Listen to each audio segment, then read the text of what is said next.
แต่มานอนเฮือนหลังนี้บ่ได้ฝันแปลกๆได้บ่ พันอยู่ ฝันไปได้ พันเห็นคนเฒ่า เอ้า แต่ก็ไม่สนใจหรอก ผู้หญิงหรือผู้ชาย ชาย เพิ่นมาบ้านได้แหละ มาเขาพันว่าเขาบอกเขามาให้ เข้ามาให้ มาให้ได้ไร ให้บอกเห็นไม่เห็นพันหาพันแปดให้ อ๋อแนวเฮ็ดเด้อบ่บัด ให้เลย เนาะบัดเฮาสินอนนะเฮ็ดเนาะพ่อบอกเพิ่นเนาะเอาไปนอนที่อื่นเฮาต้องเฮ็ดได้ค ตอนจะมามื้อแรกเจ้าบ่ได้บอกบ่ได้กล่าวจังจักบอกอยู่บ่ บอก ฮ่าน อนเลย โอ้จังว่าแล้วฉันเนาะ ถ้าเฮามาทำบิดดีกว่ามาไปนอนวังไรก็ยากนะง่ายนะเฮาต้องบอก ต้อง บอก ขอ เจ้าถิ่น ต้อง เจ้าก ล่าวกันแล้ว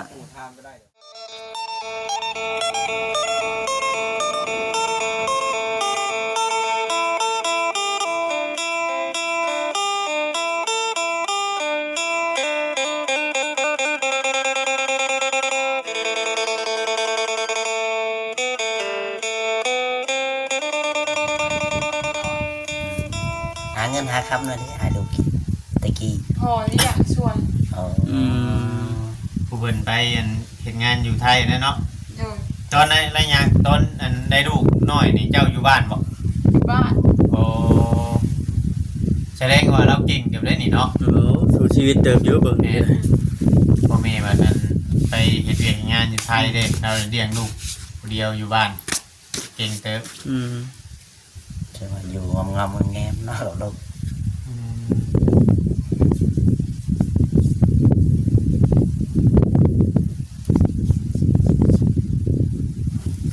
ไหวคอกันถูกต้องตามประเภทนี้บ่ผู้เก่าก็เดี๋ยว พ บ่ อ ได้ กัน ขอซื่อ เลย มันแต่งครับ อันนี้เลยใช่โคได้ ทางน้องไม้เป็นขอแล้วบ่ยังอยู่ ยังอยู่ แต่มาอยู่นำกันก่อน เลย พ่อเจ้าฮู้แล้วบ่พ่อแม่นี่ฮู้แล้ว พูดมาแล้ว อ๋อ ผู้ก็สองกรรมสองพายแล้ว เลย แต่ว่ายังบ่ได้ขอว่ากระลองกินชอดตัวนั้นตัวนี้ยังบ่ได้บ่ ยัง กะว่า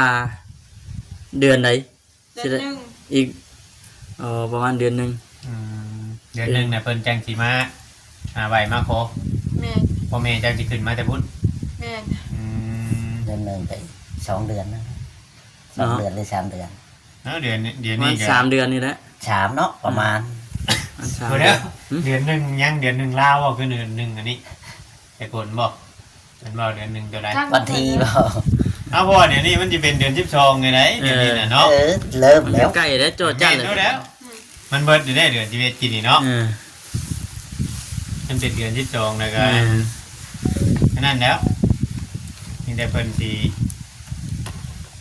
อีกยันเป็นเดือนวันที่พุ่นแหละเพราะว่าคนเฮ็ดงานเนาะ เออ คนเฮ็ดงานเพิ่นต้องถางเงินออกเนาะ เลย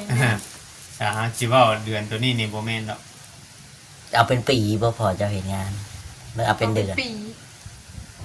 อืม ปีหนึง ชนทุเรียนชนมากเขาเจ้าจะเป็นปีพุ่นได้จังไดเนาะเก็บทุเรียนพุ่นได้เนาะ แม่ เก็บทุเรียนพุ่นได้ลูกจอย เริ่มเก็บแล้ว เก็บบ่เดือนเราฝากมาให้กินอยู่บ่ ผ่ามาอยู่ เริ่มแล้ว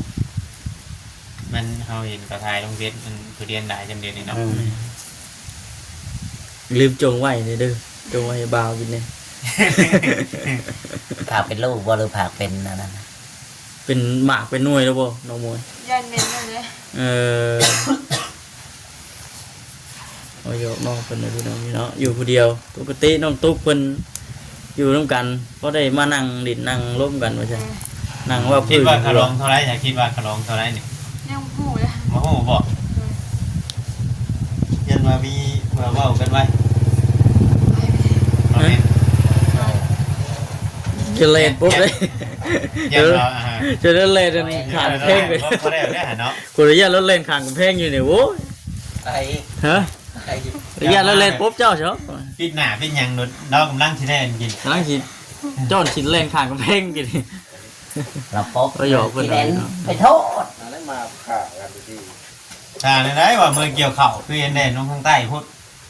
อย่ามาบอกจีดอกแนไป ว่าจิเพิ่นคนเขาออกมานี่เป็นคนข่าวเพิ่นนาเพิ่นบอกอยู่บ่ บอกว่าไอ้สิมาไม่ได้สิบอกเด้อ อื บอก ม เป็นจ้าง คนเนี่ยเพิ่นเมาวานนี่เนาะ แม่เพิ่นจ้างคนละมื้อนี้เลยสิไปมัดคนเขาให้มันเบิดมันยันฝนห้าม ห้ามเราเบิดแหละ เบิด จะ บ่ หามาเลยเดี๋ยว เบิดได้เพราะว่าคือได้สองสามมื้อแหละ เบิดเนาะ ในทางน้องโม เฮ็ดหยังกินเที่ยงน้องมวยมัน ยังบ่ฮู้ยัง ยังบ่ทันฮู้อยู่ทางตุกมาก่อน แม่น น้ำตุกนี่บ่ยากเมนูเด้อหน่อไม้กินแต่หน่อไม้เด้อว่าซั่น FC เพิ่นแฮงว่า เพิ่นบอกบ่ เลย พากันไปหากินยังแต่ มา ละ จัง มื้ มุง อ ก็ 7 โมง 11:00น อืม เพิ่นเซ็นมาบอกว่า แม่น เจอแล้วก็มา เอาหันเนี่ยมันที่ แต่บุญเขามาเพิ่นเลยบ่กล้าเขามาไปเลย ฮะ แต่บุญเขามาเพิ่นเลยบ่อยากอยู่ เอ้า เนี่ยเราเข้าไปเพื่อนปู่ย่าผูกชาบุญเห็นโดดเราขับเขาหันเข้ามาเห็นโดดชาบุญเขา อ๋อสบายดี พิงแดดก็ จริงแดดมันหนาว พากันหนังพิงแดดก็ อากาศหนาวเลย นั่งทักทายถามทั้งเมียว่าได้เด็กๆน้อยๆรักฐานน้องตุ๊กเจ้าเห็นเราอยู่บ่ยางลำทาง ยัง ยันว่าเรายางลำทางลงมา เฮ้ยแต่เป็นเหตุทางใหม่อย่างนั้น เพิ่นมา ไปยังได้เที่ยวคนเจ้าแล้วไปมาว่า ครับเข้ามามาตักใช้เบากำไพใช่ปู่ โอ้โห ว่านี่คือว่าไปทำกัน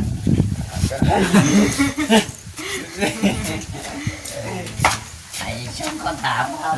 ทำแล้วเด้อจะคอยจ้างน้องก็ได้เนาะ ใส่แหละถาม นี่อย่าง บ่ชื่อน้ำมากินนะ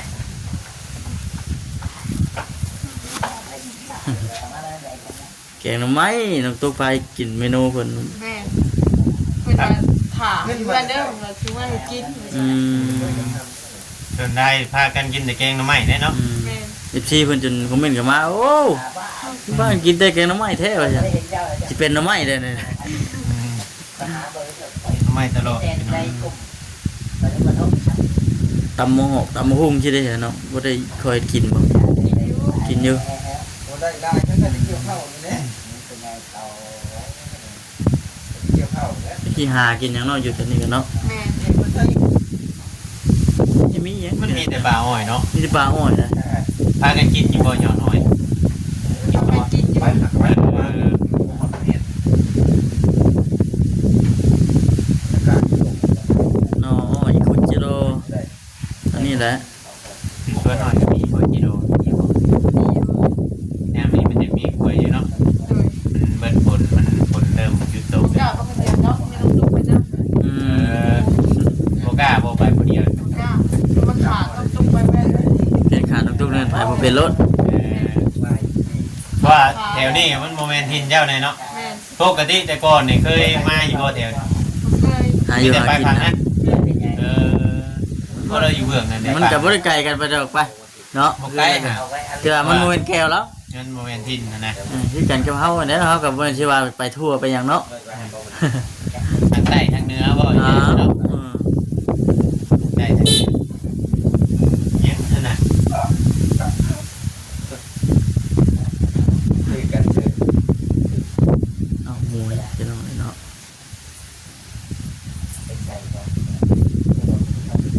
ตั้งแต่มานอนเฮือนหลังนี้บ่ได้ฝันแปลกๆได้บ่ ทานอยู่ ฝันไปได้ มาหลังบอก ทานเห็นคนเฒ่า เอ้า แต่ก็ไม่สนใจหรอก ผู้หญิงหรือผู้ชาย ชาย เพิ่นมาบ้านนี่แหละ มาเขาฟันว่าเขาบอกเขามาให้ เข้ามาให้ มาให้ในไร ให้บอกเห็นไม่เห็นพาหาพันแปดให้ อ๋อ คิดไปแล้ว แนวเฮ็ดเด้อบ่บัด ให้เลย เนาะบ้านเฮาสินอนนะเฮ็ดเนาะพ่อบอกเพิ่นเนาะ เอ้า เอาไปนอนที่อื่นเฮาต้องเฮ็ดได้ค ตอนจะมาเมื่อไหร่จะบ่ได้บอกบ่ได้กล่าวจังบอกอยู่บ่ บอก ฮ่าน อนเลย บ่จังว่าแล้วซั่นเนาะ งานนอนก่อน ถ้าเฮามาทำบิดดีกว่ามาไปนอนวังไรก็ยากนะเอาง่ายๆนะเฮาต้องบอก ต้อง บอก ขอบ เจ้าถิ่น ต้อง เจ้าก ล่าวกันแล้ว กูทำก็ได้เดี๋ยวผมจะจับ นอนบ่ได้นะเพราะว่าใหญ่ผู้เฒ่าผู้เพิ่นก็เคยบอกอยู่เนาะ แม่น ไปนอนบ้านอื่นหรือว่าไปนอนเมืองหม่องใดแต่น่ะเฮาสินอนบ่ค่อยอยากหลับ อืม นอนบ่ค่อยหลับบ่ค่อยสมิท ยังไปรับนอนจะกระพันเห็น น่ะบอกผัวอยู่ว่าบัดนี้ บอกอยู่ บัดนี้เลย มันตายนะ เป็นบอกไม่ยั้งนะ บัดนี้รับแล้วบัด เลยสิ้นรับ ดึกเนี่ยเนาะ เลย มันลึงเลยดิคงเดินปงหัวลุงหมอนได้เนาะ โดย เออ เตะ อีกเยอะมืออย่าเพิ่นสิหยุดงาน เอาหัน ก็เรื่องเรียกขึ้นเลย โอ้ยังอีกประมาณอาทิตย์หนึ่งเนาะหาหกมือ ประมาณเขามือ วันหาหกมือ จะถามว่าเตียงมาอยู่ อืม ติดเปลี่ยน หลุดไปพี่น้องเลยเนาะ ในใบอย่างนั้น เอาถ้าทั้งนั้นมาเตรียมเพิ่นเข้ามาเว่าเรื่องนี่แหละที่ทางนี่แหละเฮ็ดยังไงในใดหั่น เขา น่ะ ยังดินให้ แม่น จะแบ่งบอก แต่ยังบ่ทันได้ โอ้ยยัง กู้ เคย ครับ อ๋อได้ถามเป็นมาชี้แจง แม่น เป็นมาชี้แจงเอฟซีด้วยรับผู้ใหญ่ฟัง เฮาก็สิเว้าไปก่อนกับโบจักแน่สิว่า แม่ต้องฟังเพิ่น แม่น เพราะว่าดินคือต้องขึ้นกับที่บ่เตียงเลย อืม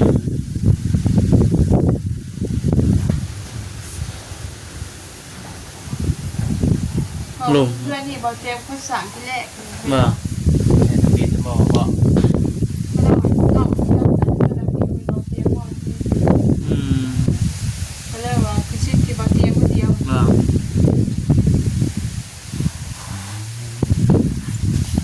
ของหน้าเรานั่นพาดึงมาอยู่นี่เนาะเราเมื่อกี้จะอยู่ปุ่นเราก็ดึงมา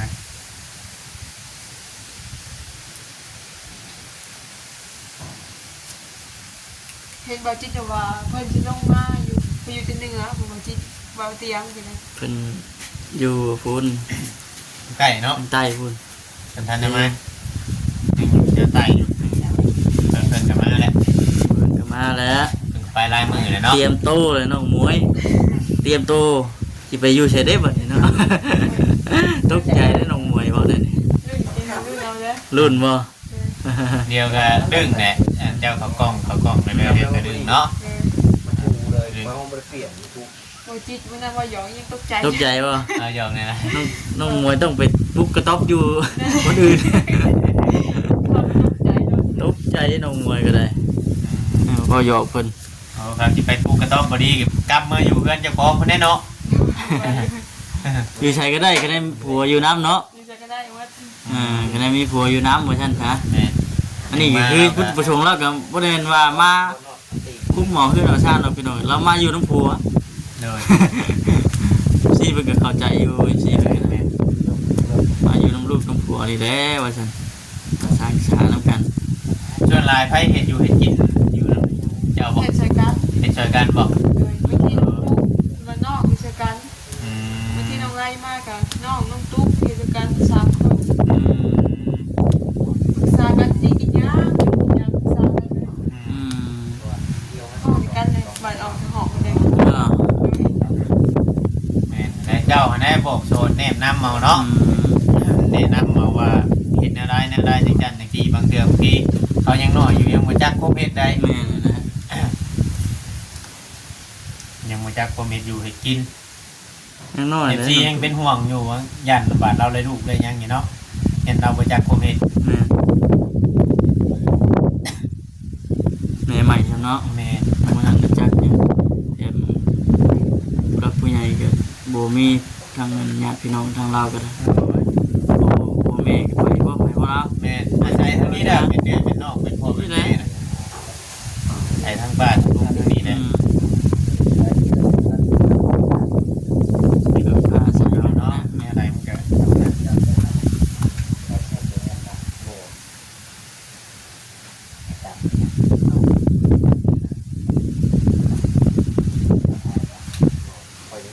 ยังเจอว่าพอจะมาลังเจอเราอยากได้ขนมเพลงมีเช่นอะไรเราได้ร่วมกันอยู่บ่ลูกสาวกับพ่อแม่ พอพอร่วมกันนะ เอ้า คอยร่วมกันอ๋อคือว่านั้นนะเป็นอะไรจังว่าคอยร่วมกัน วันใจน้ำเงินมาได้ อ๋อ ทางเมย์เลยเมย์ยู พ่อแม่พ่อน้ำยู พอน้ำยู พ่อเท่ๆพ่อคือในไร พอแท้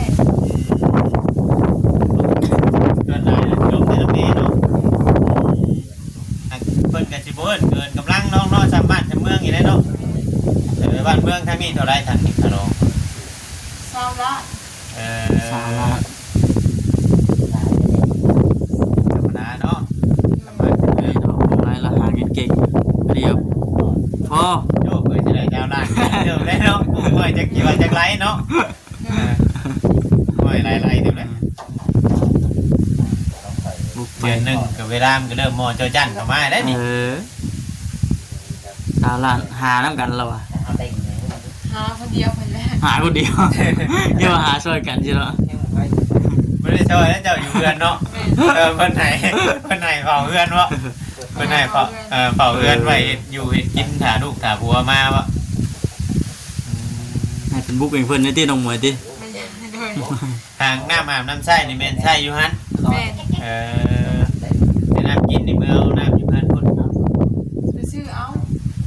เมื่อนั่งเอาคือว่าเอาน้ำยังมากินน้ำก๊อกบ่ ก็ น้องก๊อกบอก ชื่อเอาบ่น้ำก๊อกอะ น้ำปุ้ยมีหาเลย หวานน้ำปูน้ำยา นั่นคือบ่ยังไงว่าเรื่องเถื่อก็ไปซื้อเรื่องเถื่อก็เอาน้ำก๊อกมากินบัดมันบ่ทัน แม่ มันเดี่ยวอยู่กินเดี่ยวอยู่บ่ บนแรกวันเดียวไปแล้ว กินไปกินมากันลื่นได้ไหมที่ ว่ากันลื่นเนาะ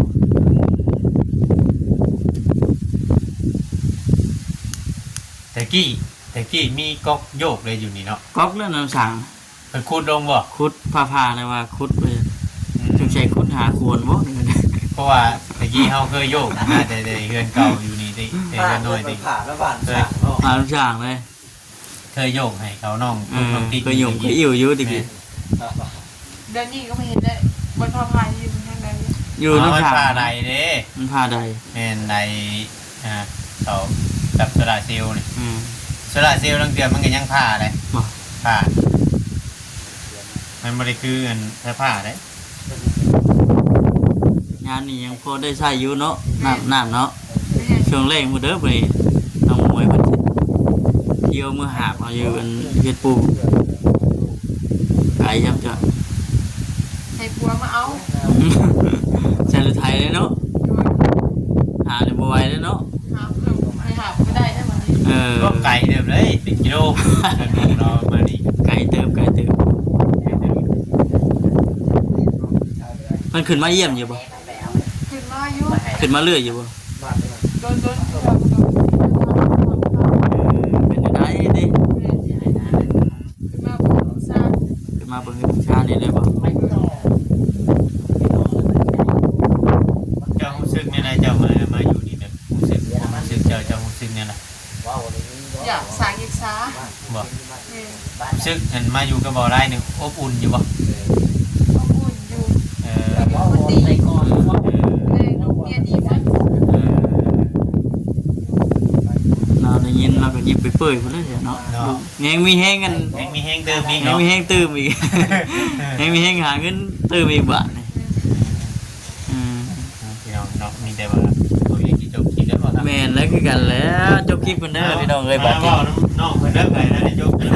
นี่ยจบคลิปไปได้นี่ แม่น เอาจบนะ มีใครมีเรื่องนมกับน้องเพิ่นนะ เอาน้องให้สบายดีเด้อ สบายดีเด้อ สวัสดีสวัสดี อืมเอาจุเจ้าบัด จบเลย อีกจะหน่อยแล้วก็มาว่าฉันไปพี่น้องน้องคลิปนี้ก็ผิดพลาดประการใดก็ขอโทษขออภัยเด้อพี่น้องเด้อเนาะสบายดี